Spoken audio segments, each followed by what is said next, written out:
Hello guys, नमस्कार। मैं अनिल और आप देख रहे हैं हमारा YouTube channel Neel Kamal classes.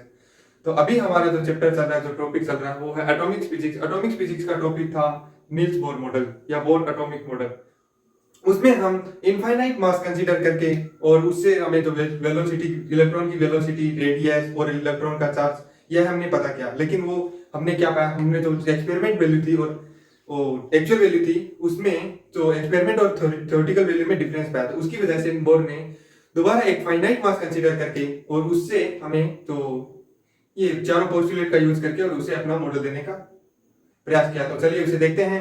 पिछली क्लास में हम देख चुके हैं कि जो एक्चुअल मास है बोर का, जो न्यूक्लियस का और जो इलेक्ट्रॉन का, उससे हमें जो रिजल्टेंट मास मिलता है उसका वैल्यू रिड्यूस में कम होता है या रिड्यूस्ड वैल्यू मिलता है।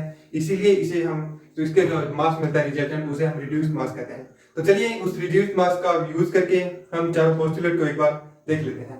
तो हमारा जो टॉपिक है वो है for finite mass consideration of nucleus.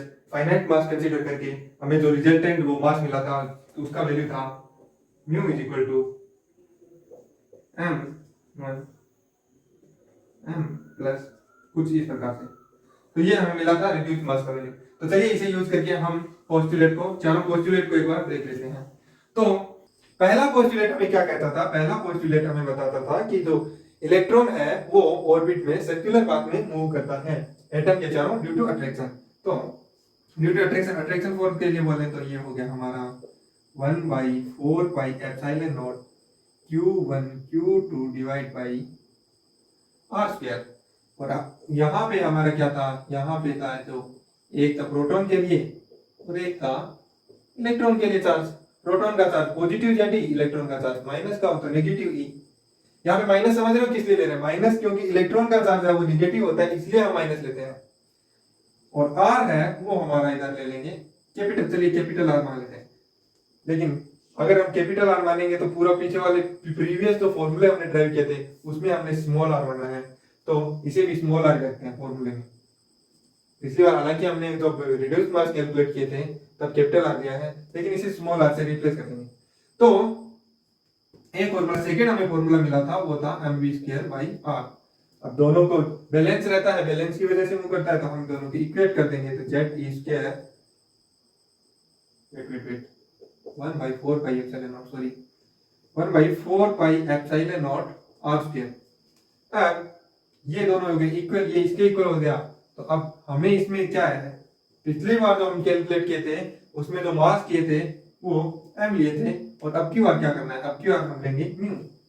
यही रिप्लेस करना है, क्योंकि हमने पिछली बार देखा था कि जब ये एंगुलर मोमेंटम ले रहे हैं तो उसमें डिफरेंस कितना आ रहा था? म्यू की एम को म्यू की तरह जगह रिप्लेस करना था। तो इसी प्रकार यहां से अगर म्यू को रिप्लेस करते हैं, रिप्लेस, तो ये कुछ इस प्रकार से बनेगा।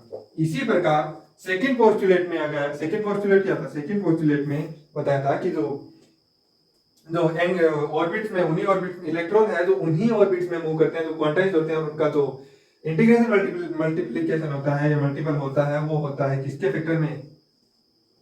इसके h बार के फैक्टर में। तो h बार और मोमेंटम होता है, उसका वैल्यू होता है mvr।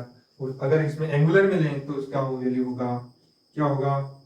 m omega r square,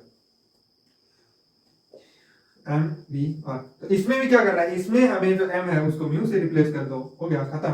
तो म्यू से म्यू ई आर, और इसको भी लिख सकते हैं mu omega r square equal to n h bar. अब जिस प्रकार हमने प्रीवियस वीडियो में देखे थे फॉर इनफाइनाइट मास कंसीडरेशन, जिस प्रकार हमने यहाँ पे इन दोनों इक्वेशन से हमने आर निकाला, वेलोसिटी निकाली, उसी प्रकार हम निकाल सकते हैं। और सेम एनर्जी भी अगर हमें उससे फिर वेलोसिटी पता चल गई तो हाँ, एम वी स्क्वायर फॉर्मूला होता है एनर्जी का। हमको जहां जहां हमें एम मिल रहा है उसको म्यू से रिप्लेस कर देंगे, तो हमारा फॉर्मूला क्या बन जाएगा? Mu V square. अब म्यू वी स्क्वायर को क्या करेंगे? म्यू वी स्क्वायर में वी का वैल्यू रख देंगे, तो वी का वैल्यू से हमें मिल जाएगा काइनेटिक एनर्जी। और पोटेंशियल एनर्जी में तो मांगता ही नहीं शायद। हाँ, पोटेंशियल एनर्जी में क्या है? 1/4 pi epsilon naught Q1 Q2 by R. Q1 Q2, Q1 Q2 में चार्ज लगा देंगे, एक का आ जाएगा जेड ई, एक आ जाएगा माइनस ई, और ये आर, आर की वैल्यू हम यहाँ से पता कर लेंगे। तो यहाँ पे हमने क्या m को ऑलरेडी म्यू में चेंज कर लिया, तो यहाँ पे जो r का वैल्यू मिलेगा उसको रख देंगे तो हमें मिल जाएगा पोटेंशियल। इसी प्रकार से हम टोटल एनर्जी फाइंड आउट कर सकते हैं। अब हम क्या करते हैं, एनर्जी का यूज करके हम करते हैं फोर्थ पोस्टुलेट पर चलते हैं। फोर्थ पोस्टुलेट से हम क्या करेंगे, रिड्यूस्ड मास से जो हमें मिला था रेडबर्ग कांस्टेंट उसका वैल्यू देखते हैं। तो एनर्जी हमें क्या मिलता है कि मिला था, एनर्जी बराबर था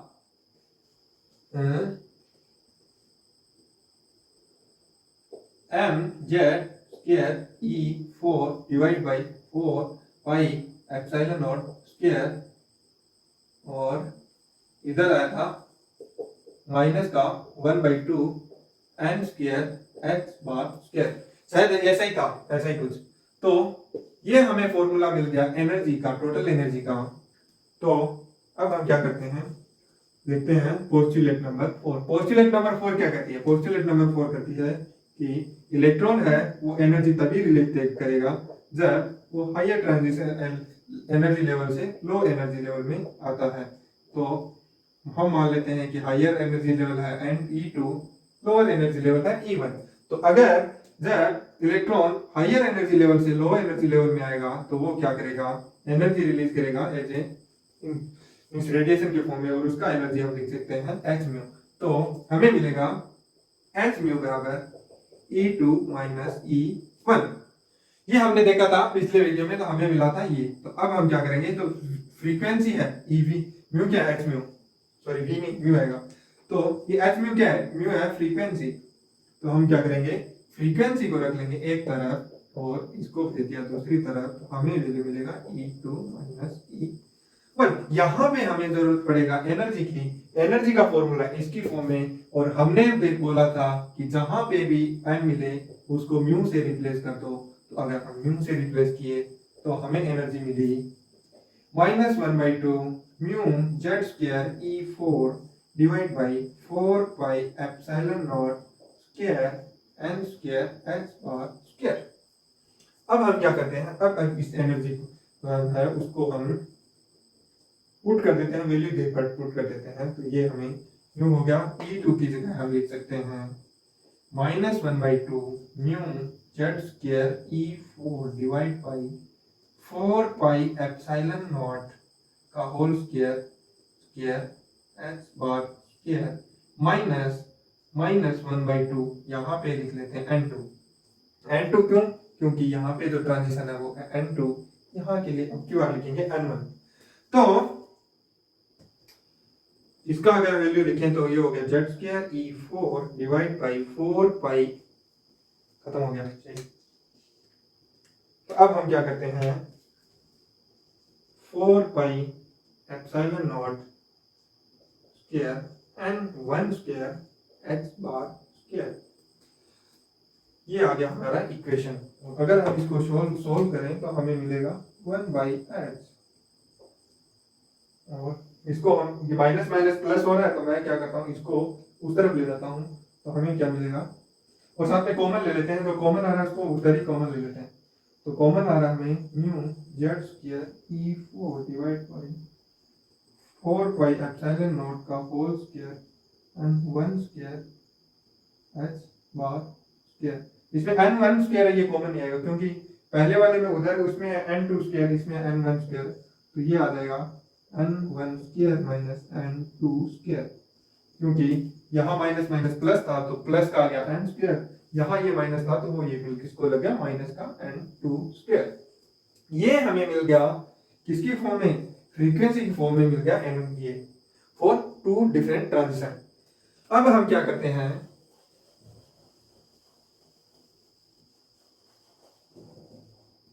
अब हम इसको किस प्रकार से लिख सकते हैं, इसको लिख सकते हैं वेव नंबर डॉट सी सी यानी 3.0 इंटू 10⁸ मीटर पर सेकेंड,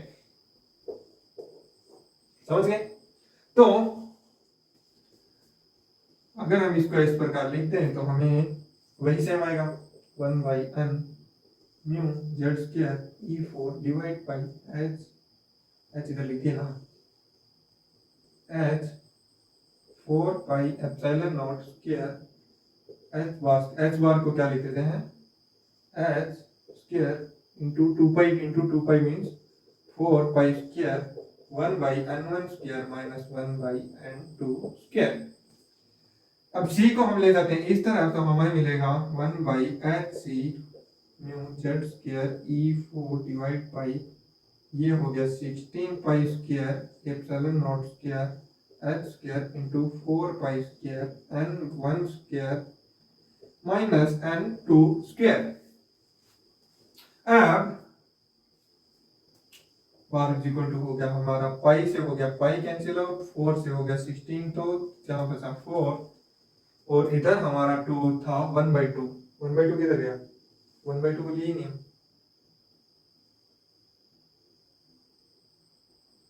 यहाँ आएगा 1/2 यहाँ आएगा 1/2 यहाँ आएगा 1/2 तो यहाँ आ गया हमारा 1/8 h स्क्वायर h हो गया ये h cube c epsilon naught square ये पूरा आ गया डिवाइड टू डिवीजन वाला value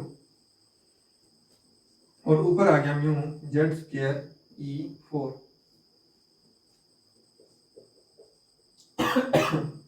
n1 square minus n2 square. अब हम क्या करते हैं इसको रख छोड़ के ये सब दो भी आ रहे हैं इसको मान लेते हैं सॉरी इसको साथ में लिखते हैं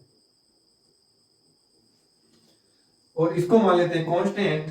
तो अगर इसको कर लेते हैं कांस्टेंट तो ये हो जाएगा क्यू आर जो हमें रेडबर्ग कांस्टेंट मिलेगा वो फॉर मिलेगा atom Rydberg constant for atom और इसका भी z स्क्वायर और ये आ जाएगा n1 square minus n2 square और ये आ गया वेव नंबर।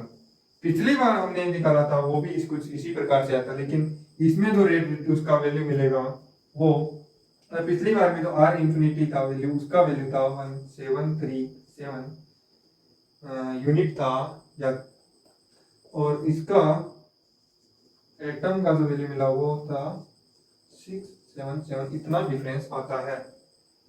इसका जो यूनिट होता है वो होता है सेंटीमीटर इनवर्स। तो यही जो हम पिछली बार में बताया था कि जो रेट उसने उसका बोर का आइटम मॉडल से जो थ्योरेटिकल वैल्यू मिला था और एक्सपेरिमेंटली वैल्यू मिला था उसमें जो डिफरेंस था वो डिफरेंस इसी वजह से था क्योंकि उन्होंने जो मास था वो इनफाइनाइटली हेवी ले लिया था जो न्यूक्लियर का मास है कंपेयर टू इलेक्ट्रॉन लेकिन ऐसा वास्तविक होता नहीं है। इसी वजह से जो एक्चुअल जो वैल्यू थी तो अगर हम फाइनाइट मास कंसीडर करके जो वैल्यू प्राप्त करते हैं और जो इनफाइनाइट मास वैल्यू को प्राप्त करते हैं उसमें इतना डिफरेंस आ जाता है और उसकी वजह से जो एक्सपेरिमेंटल वैल्यू मिली थी और जो थ्योरेटिकल वैल्यू मिली थी उसमें डिफरेंस था। तो आज हमने पढ़ा कि फॉर फाइनाइट मास कंसीडरेशन जो इसका मास आता है रेडबर्ग कांस्टेंट आता है और तो किस प्रकार तो m है वो m सिर्फ एक्चुअल मास है यानी और वो रिड्यूस्ड मास हमें मिला वो किस प्रकार से डिफरेंट होता है फ्रॉम एक्चुअल मास से और क्यों कम क्यों होता है मैं उसे रिड्यूस्ड मास क्यों करते हैं यही सब पढ़ाई। तो आज का टॉपिक यहीं खत्म करते हैं वीडियो यहीं खत्म करते हैं और नेक्स्ट वीडियो में मिलेंगे नेक्स्ट वीडियो के साथ। तो अगर आपने अभी तक हमारा चैनल सब्सक्राइब नहीं किया तो सब्सक्राइब कर लीजिए। अगर आपको किसी भी प्रकार का कोई डाउट आता है किसी समझने में टॉपिक समझने में डाउट आता है तो प्लीज मेरे वीडियो के कमेंट दीजिए वीडियो के नीचे ताकि हमें पता चले हमारी गलतियों का भी हमें भी पता चले। और मिलते हैं नेक्स्ट वीडियो में तब तक के लिए धन्यवाद नमस्कार।